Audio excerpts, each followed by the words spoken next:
Graça e paz, amados irmãos. Eu sou a Cristiane Flor e estou como coordenadora da EBD na Primeira Igreja Batista em Parque São Lucas. Oremos ao Senhor.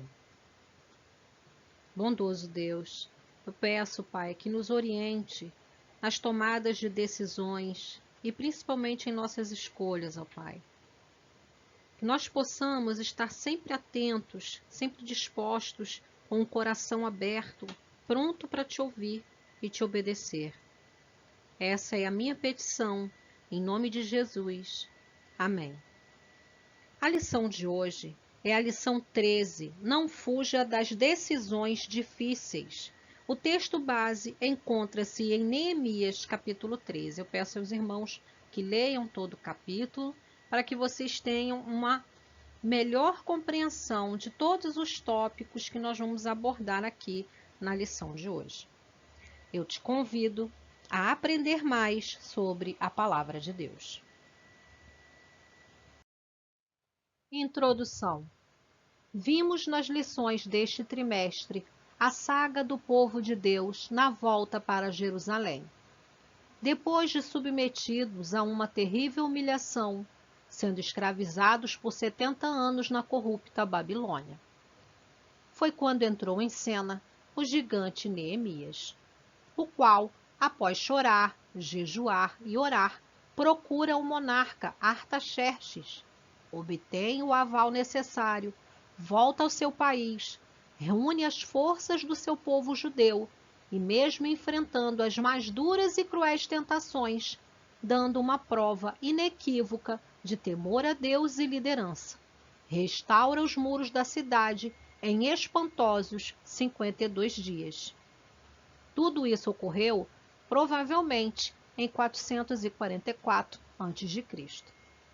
12 anos depois, em 432 a.C., o extraordinário líder retorna à Pérsia para prosseguir o seu serviço junto ao rei Artaxerxes e, ao mesmo tempo, agradecer-lhe pela oportunidade que lhe foi concedida de reorganizar o seu povo. Tempos depois, o corajoso homem de Deus retorna a Jerusalém e fica tristemente decepcionado com o estágio de degradação espiritual a que chegara aquele povo. Porém, o homem de Deus, certamente ciente de que o Senhor lhe cobraria, caso se mantivesse omisso, recusou-se a fugir de suas responsabilidades, tomando importantíssimas decisões, todas elas dignas de um homem que vivia sob os favores e recomendações do verdadeiro rei, o Senhor Deus de Israel. Eis as contundentes decisões de Neemias que nos servem de lição hoje. É o que nós iremos ver no decorrer dos demais slides. Tópico 1. Confrontou os infratores com a palavra de Deus. O povo foi levado por Esdras, o sacerdote, e Neemias, o governador, a relembrar a aliança que havia sido feita com o Senhor, de que jamais se misturaria com povos desobedientes à vontade de Deus. Números 22, versículos 1 até 6 e Deuteronômio 23, versículos 3 até o 5. Também os fez lembrar o ato milagroso de Deus de transformar a maldição em bênção, que se deu no conhecido episódio envolvendo o falso profeta Balaão. Números capítulo 22, versículo 7 e capítulo 24, versículo 9. Esdras e Neemias fizeram o povo recordar o passado, quando Deus se opôs completamente a quem se propusesse a desobedecer os seus mandamentos. É bom que saibamos que ali começou, de fato, a restauração do povo de Israel e Judá, com uma reforma interna e externa, não com base nas palavras de Neemias, mas sim na palavra de Deus. Há intérpretes que afirmam ser esse o contexto do magnífico Salmo 119, o maior capítulo da Bíblia, composto como um acróstico poético e honra às Escrituras. Então, esse Salmo 119, ele tem como base principal, né, falar sobre as Escrituras, né, sobre a palavra de Deus, sobre o seu poder, né, elevar essa honra, né, essa glória de nós termos a palavra do Senhor e obedecermos firmemente a ela. Eu convido os irmãos que leiam o capítulo, né, leiam o Salmo 119, que é um salmo belíssimo e muito rico, né, na compreensão para o nosso crescimento. Foi assim com Josias, com Jeremias, com Isaías, com Amós, com Zacarias, e posteriormente com João Calvino e Martinho Lutero, os reformadores do século XVI, com seu lema Sola Scriptura. Todo avivamento só se inicia e ganha solidez com a palavra de Deus e muita oração, né? Nota-se que oração era algo constante na agitada tarefa reformista de Neemias, pois tornou-se lugar comum em suas falas as expressões: Senhor, lembra-te de mim, lembra-te deles. Portanto, Bíblia e oração são as molas propulsoras para confrontar os transgressores das leis de Deus e são princípios para restaurar uma relação com o trono. Então, assim, né, Neemias, né, ele vai falar com o povo, né, e ele traz, né, para o povo essa questão de que eles estavam errados. Então, ele confronta esses infratores, ele fala sobre os erros, ele traz à memória tudo aquilo que já foi falado no passado, exemplos passados, né, as consequências daqueles atos que aconteceram no passado, e ele tem realmente uma atitude de confrontar, né? Ele não fica em cima do muro, ele fala, ele toma uma atitude.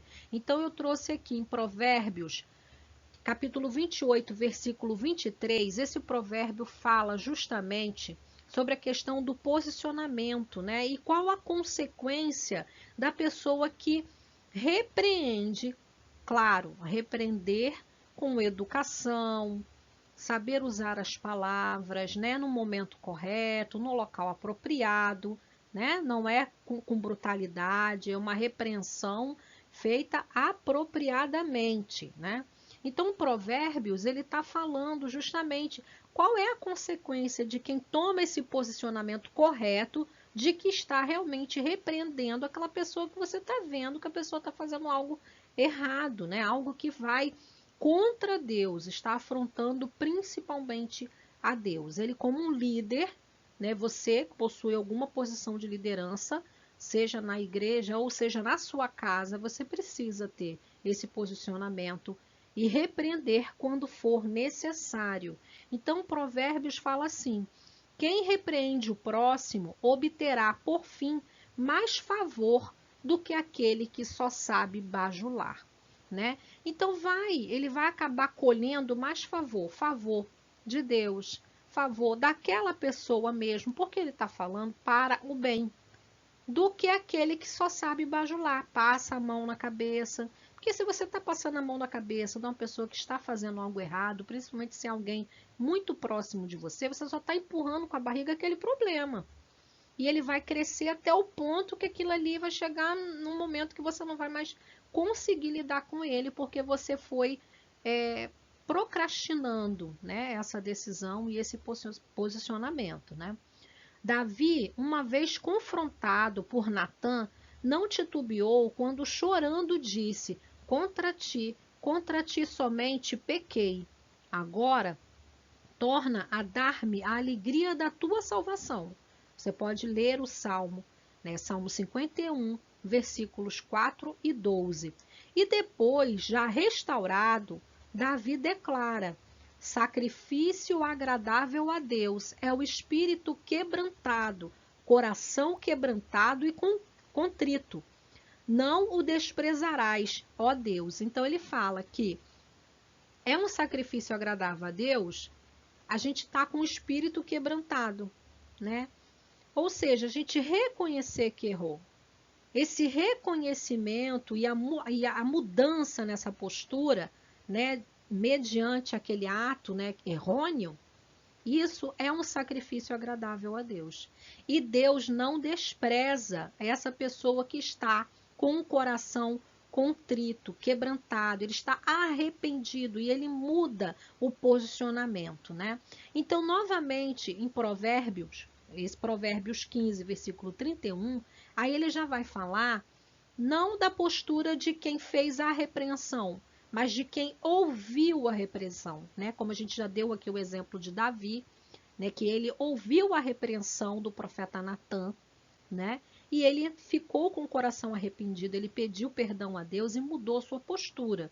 Então, Provérbios, ele vai falar aqui, quem ouve a repreensão construtiva terá lugar permanentemente entre os sábios.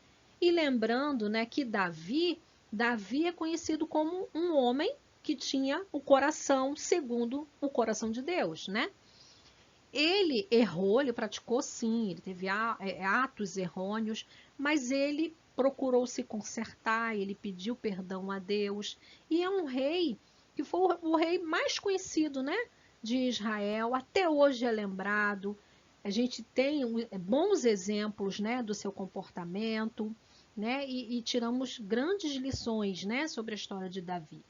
Tanto quanto com os erros que ele cometeu, né, que a gente não vai esquecer, porque a própria palavra de Deus ela deixa lá para a gente aprender também com os erros e com os acertos, né? Então a gente vê aqui, né?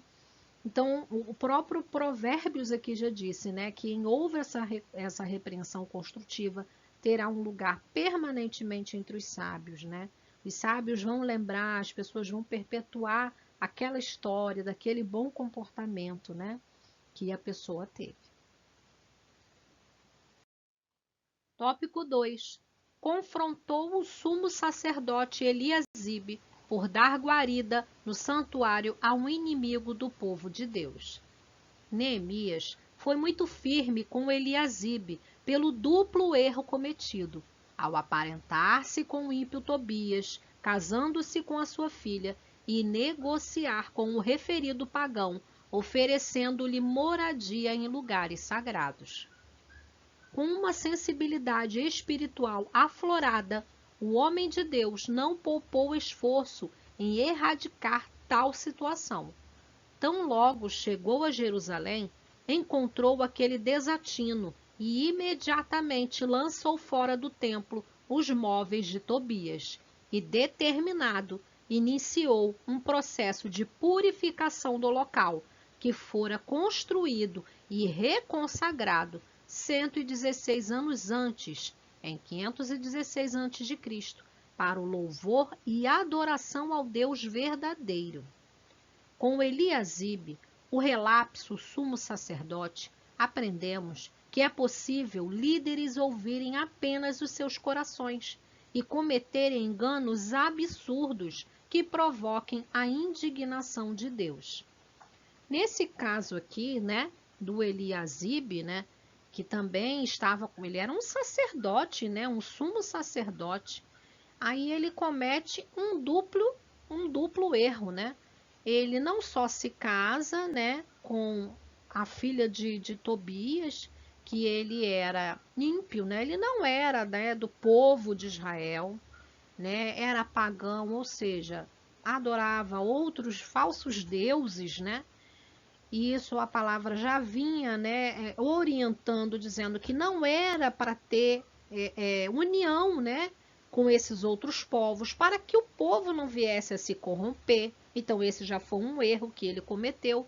E o pior de tudo, né, que ele ainda ofereceu uma parte do templo, né, para que no caso, né, para que o sogro morasse, né?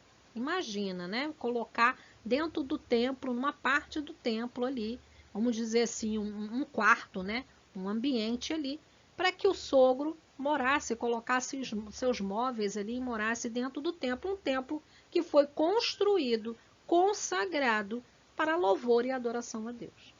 Imagine o sumo sacerdote fazendo tais erros, né? Mas ele cometeu, como a palavra aqui veio referindo, né? Então nós fiquemos atentos e cobramos os nossos líderes com as mais ferventes e calorosas orações. Ao passo que com o temente governador Neemias, aprendemos que, por mais éticos e compassivos que sejamos, quando se trata de abominação ao Senhor, devemos romper com tudo em defesa do reino de Deus, a quem amamos e servimos, né? Como eu falei no slide anterior, né, tanto o slide 1, né, quanto o 2, né, esses tópicos, eles vão falando de posicionamentos, né, que nós não devemos ficar em cima do muro, né, diante de situações de atitudes erradas e que precisam ser corrigidas, serem consertadas, né? Em relação a nós estarmos sempre orando, né, pelos nossos líderes, né, pedindo por eles, é porque a palavra de Deus fala, né, que o espírito está pronto, mas a carne é fraca. Então, todos nós podemos vir a cair, podemos vir a pecar. Então, que nós estejamos orando pelo fortalecimento dos nossos líderes, né? Para que eles estejam atentos à palavra de Deus, fortalecidos, para que eles não venham a pecar contra Deus, né? Que foi o caso do sumo sacerdote Eliasibe que nós falamos aqui, né? Em Colossenses, capítulo 3, versículo 17, diz assim: tudo o que fizerem, seja em palavra, seja em ação, façam-no em nome do Senhor Jesus, dando por meio dele graças a Deus Pai. Então, até nessas atitudes em que nós temos que confrontar, corrigir, né? Que seja ou em palavra ou com alguma ação, que nós façamos em nome do Senhor Jesus e que o nome dele seja glorificado, né? O nome do nosso Senhor Criador, Deus Pai, seja glorificado, porque nós estamos fazendo algo que ele espera, né? Que nós tenhamos uma atitude correta, um posicionamento correto, principalmente como líderes, né? E façamos a correção daquilo que está errado, ok? Tópico 3. Após os confrontos, Neemias parte para restaurar a adoração ao Senhor. Em virtude do que estava acontecendo, o povo passara a prestar ao Senhor uma adoração desleixada, em total descompromisso para com a obra de Deus, tornando-se um povo secularizado. Esse fato aborreceu profundamente Neemias, pois adorar a Deus é missão primordial do povo escolhido, e durante aqueles 12 anos após reconstruir os muros de Jerusalém, o que mais foi ensinado ao povo foi justamente a priorizar Deus em todos os sentidos, e que ele exige exclusividade de seu povo, sem em nenhum momento abrir mão de sua glória. Ver Isaías 42, versículo 8. Neemias começou por levar o povo a perceber a natureza da sua apostasia. A apostasia é essa, né, que nós vivemos também, né, hoje em dia, né, nos tempos atuais, está ocorrendo uma grande apostasia, né? Então vamos ver aqui o que é a apostasia. Apostasia significa a ação de renegar algo, normalmente relacionado com a renúncia de uma religião ou da fé religiosa. Consiste na condição de afastamento total e definitivo de alguma coisa, como uma doutrina, ideologia e etc., sem a permissão ou autorização de terceiros. Ou seja, no nosso caso que estamos falando aqui, né, ela se refere à renúncia do falso cristão à fé, né? Esse falso cristão, ele renuncia à fé, né? Ele renuncia à doutrina de Deus, né? Sem a permissão, né, de Deus, sem a permissão de Jesus, né? Ele acaba renunciando. Ele renuncia à fé, ele renuncia a doutrina, a verdadeira doutrina do Senhor. Eu estou dizendo aqui falso cristão, pois aqueles que realmente tiverem Deus no coração não cometerão apostasia.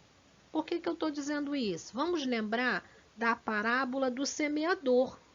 Lá na parábola do semeador, Jesus ele fala: as que caíram sobre as pedras, ou seja, as sementes, né, que caíram sobre as pedras, são os que recebem a palavra com alegria quando a ouvem, mas não têm raiz.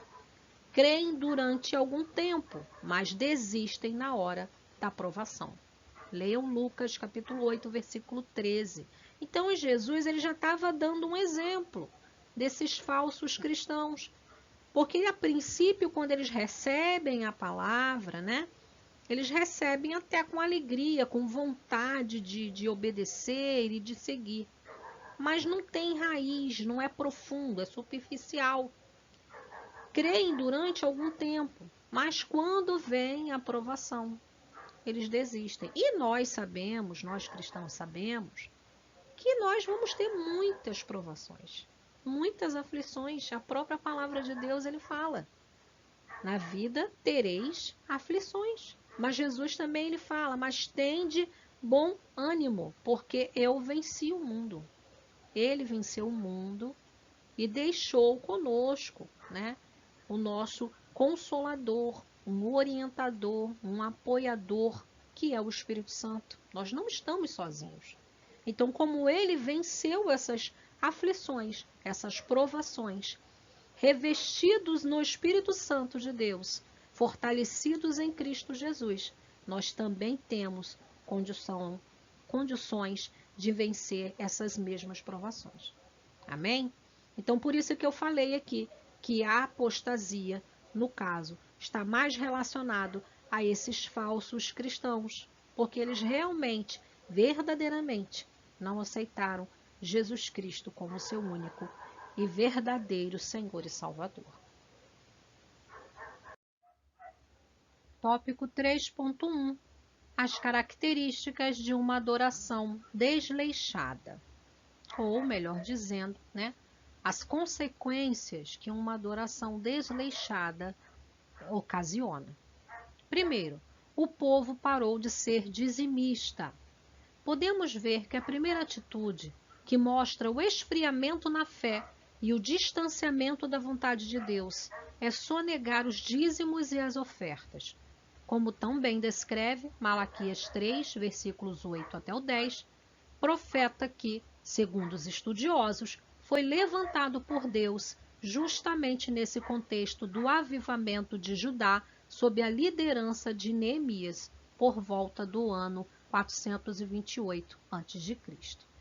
Bom, primeiramente, a gente tem que deixar bem claro aqui, tá? Que ser dizimista é você estar justamente devolvendo, tá, para Deus o que previamente, o que anteriormente ele já te ofertou, ele te deu, ele te presenteou. Pensa comigo. Se você tem condição, tá, de você devolver para Deus 10% daquilo que você conseguiu com o seu trabalho, né? Então, você, primeiramente, Deus te deu a vida, te deu saúde, te deu o trabalho, né? A inteligência, né? O aprimoramento para que você exerça aquele trabalho, tá? Então, quantas coisas Deus já te presenteou antes? Então, na verdade, quando você é dizimista, você está devolvendo para Deus as benesses que você já recebeu dele, tá? Então, quando a pessoa passa, né, a não devolver para Deus, a sonegar o dízimo e a oferta, ela está demonstrando uma grande ingratidão. E isso demonstra, né, denota o esfriamento na fé, você está distante de Deus. Então, o povo estava com esse comportamento, tá? Segundo, o dia do Senhor começou a ser profanado. O texto bíblico diz que o dia do Senhor, para eles, tornou-se um dia comum, em que cada um fazia o que bem lhe interessava, e os mandamentos de Deus passaram a não ter o menor valor para aquele ingrato povo. Então, se você quer saber mais, tá, sobre os mandamentos de Deus, sobre a orientação do Senhor a respeito deles, leiam Êxodo capítulo 20, versículos 8 até o 11, e também Isaías 58, versículos 13 e 14, tá? Bom, para nós, o dia do Senhor é o domingo. Por quê? Foi o dia que Jesus Cristo, nosso Senhor e Salvador, ressuscitou. Para o povo judeu, é o sábado, né? O Shabá.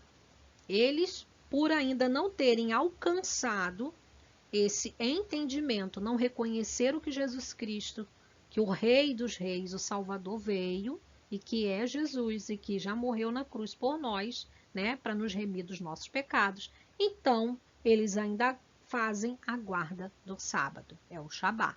E naquele período, como Jesus ainda não tinha vindo, realmente, de fato, era o sábado. E eles estavam profanando este dia. Por quê? Como profana esse dia? Era um dia que eles, ao invés de se dedicarem à leitura, oração, meditação na palavra de Deus, cânticos e louvores, é um dia que é para ser consagrado ao Senhor, né? Eles faziam qualquer outra coisa de menos importância. E o Senhor, que era para estar no ápice da importância das suas vidas, estava ficando lá embaixo. Então, eles estavam profanando o dia consagrado ao Senhor, tá? Um dia santo. Terceiro, o envolvimento dos filhos da luz com as filhas das trevas. O que significa isso? Significa que o povo, né, o povo hebreu, estava contraindo matrimônio com povos idólatras, que possuíam costumes pagãos, adoravam falsos deuses. E o Senhor já havia alertado que os hebreus não deveriam constituir esses matrimônios com esses povos, para que não se contaminasse o povo santo do Senhor com esses imundos costumes. E note que Neemias, tá? Ele relata um mau exemplo que já havia acontecido no passado, para exortar o povo. Leiam lá no versículo 26, quando ele fala do período de apostasia que ocorreu no reinado do rei Salomão, por volta de 954 anos antes de Cristo. Leiam lá 1 de Reis, capítulo 11, versículos 2 e também versículos 9 até o 13, tá? O que ocorre? Esse período de apostasia, essa desobediência, porque contraíram matrimônio com outros povos e passaram a cometer idolatria, resultou, olha a consequência, resultou 350 anos depois. Então, gente, a consequência tanto pode ser imediata, quanto pode tardar, mas ela vem. E essa consequência provocou a deportação dos judeus para a Babilônia, onde eles viveram cativos por 70 anos. Leiam Jeremias, capítulo 25, versículos 1 até o 14. Pois bem, mesmo agora, de volta à sua terra, devido às mãos do Senhor, né? Porque tudo o que ocorreu desde a permissão, tá, do rei Artaxerxes, tá, para eles retornarem para Israel, né, para Jerusalém, desde aí a todos os outros procedimentos que ocorreram, que nós já estudamos nas lições anteriores, tudo foi promovido pela mão do Senhor, né? Então, mesmo apesar desse milagre, que eles estarem podendo retornar para a sua terra natal, tá? Deus estava novamente sendo desprezado, pois eles estavam contraindo matrimônios, né, com famílias de outros povos pagãos. Então, estava havendo uma miscigenação. Como resultado, houve um completo esfriamento da obra do Senhor, com os pais e filhos adorando deuses diferentes. E aí nós vamos ver, né, quais foram as atitudes que Neemias tomou em relação a esses comportamentos que estavam havendo, né? O povo não está dizimando, o dia do Senhor está sendo profanado, esse casamento, né, proibido com esses povos idólatras. Então, nós vamos ver no slide, no próximo slide, o que foi que Neemias fez em relação a isso. Tópico 3.2. Neemias e sua ira santa. Devido a um esfriamento do povo em relação à obra do Senhor, Neemias agiu com rigor, não por ele em si, mas por ver ultrajada a santidade de Deus. Partiu para cima dos infratores da lei de Deus, com muita gana e fúria santa. Né? Ele aplicou realmente castigos, arrancou-lhes, né, cabelos e levando-os a votarem encarecidamente que jamais dariam suas filhas e filhos em casamentos a povos que fossem inimigos do povo de Deus. É importante entendermos que Neemias era o governador comissionado pelo imperador persa Artaxerxes, com poder de punição sobre aqueles cidadãos judeus do império, né? Então, assim, Neemias, ele era o governador, ele foi comissionado, instituído pelo próprio imperador. Então, ele tinha esse poder, né, de punir.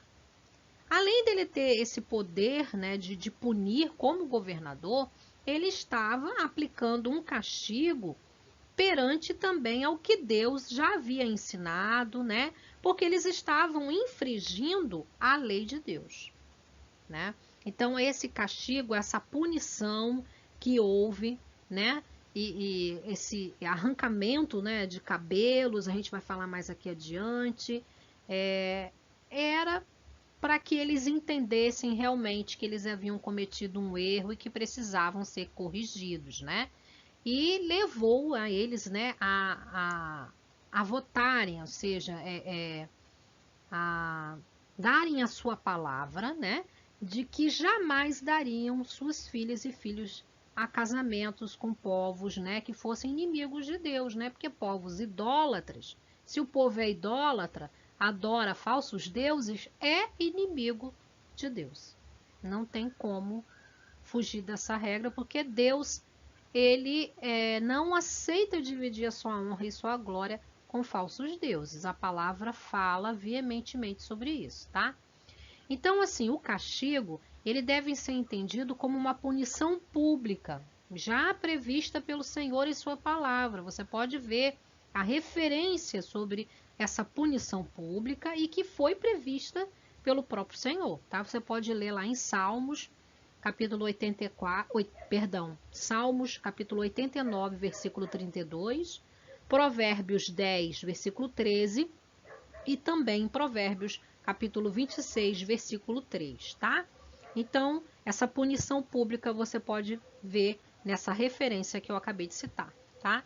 E o arrancar os cabelos era uma forma de humilhação, também era uma forma de humilhação pública, provavelmente para marcar um momento de confrontação, tá?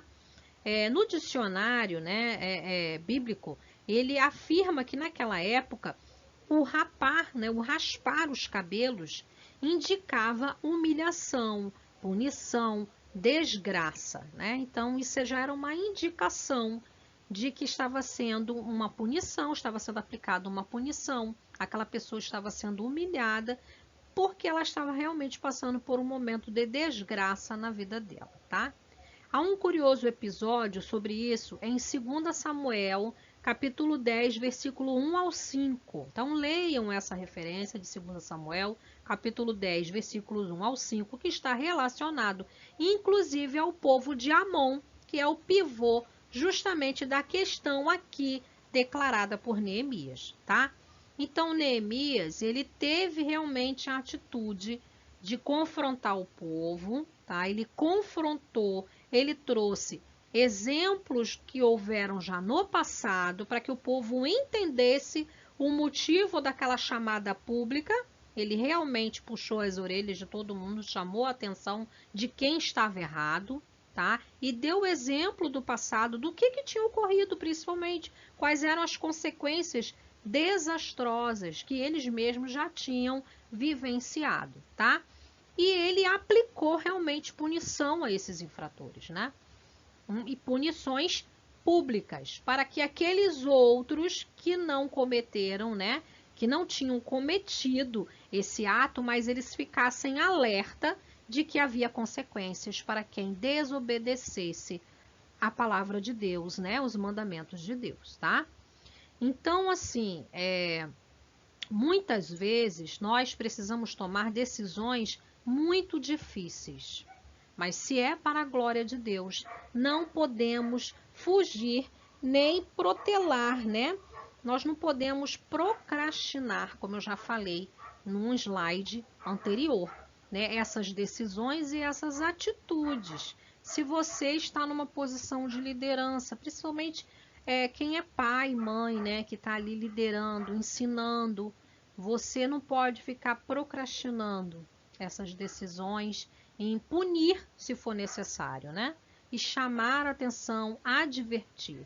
E se for o caso de aplicar um castigo, né, nós devemos sim fazer, porque a própria palavra do Senhor fala sobre castigo, sobre aplicação até mesmo de punição com vara, né? O Salmo, como eu citei, 89, versículo 32, fala a respeito disso, Provérbios também, porque Deus, gente, também, ele castiga todo aquele que ele ama, tá? A palavra de Deus, ele diz isso. Ele vai repreender, ele vai chamar atenção a todo aquele que ele ama. É como um pai. Você, como pai e mãe, se você está vendo o seu filho fazendo alguma coisa errada, você o ama, você quer o melhor para ele. Então, o que você faz? Você bota de castigo, você tira dele o que ele mais gosta, né? Um brinquedo, uma atividade que ele gosta de fazer, sair, um PlayStation, sei lá. E você tira, você que é o pai ou a mãe, você sabe o que mais agrada seu filho. Então, você muitas vezes retira para que ele compreenda que ele fez algo errado e que ele precisa se consertar. Deus também tem essa atitude conosco, tá? E pune, sim, pune muitas vezes sim com castigos. Às vezes a gente pensa por que nós estamos passando por determinadas coisas, lembrando que toda ação, mesmo que eu me arrependa de algo que eu fiz de errado, toda ação tem uma consequência.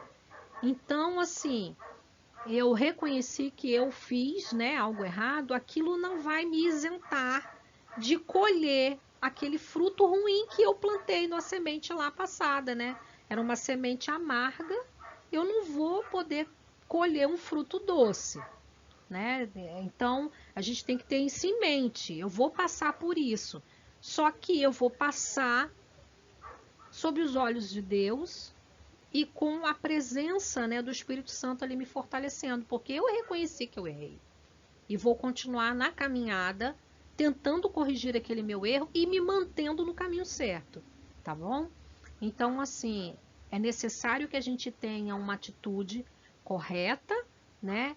Que sejamos firmes, sim, no cumprimento da palavra do Senhor, né? E que saibamos usar a nossa palavra no momento certo, falar de uma maneira adequada, ensinar na hora própria, e todo momento, gente, é próprio. A gente não pode deixar passar as oportunidades, porque a seara é muito grande, né? E tem muita coisa para a gente fazer, muita coisa para a gente ensinar, muita coisa para falar. E o mundo tá aí, né? As pessoas carecem. A palavra diz que o meu povo carece por falta de entendimento.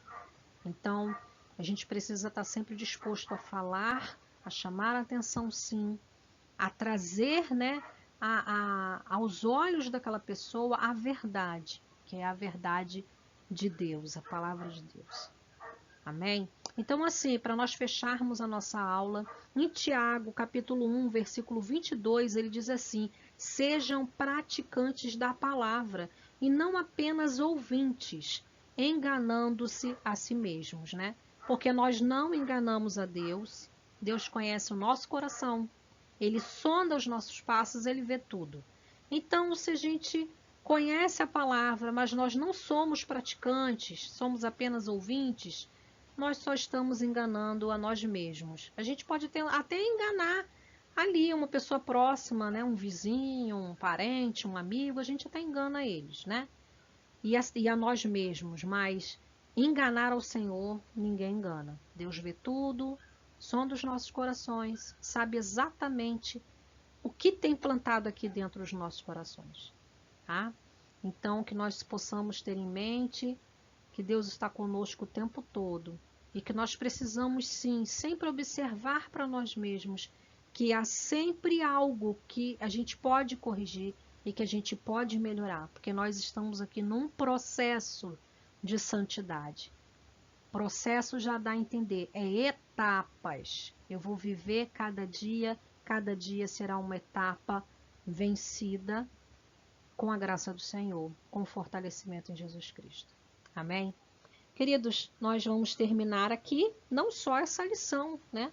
Mas também estamos terminando o estudo dessa revista. Bom, que Deus os abençoe, permaneçam em Cristo e Ele permanecerá em vós. Essa é a grande promessa que o nosso Senhor deixou para nós, tá? Um grande abraço e até a nossa próxima aula, onde iremos iniciar o estudo de uma nova revista, a revista Os 10 Mandamentos para os Dias Atuais. Abração. Tchau.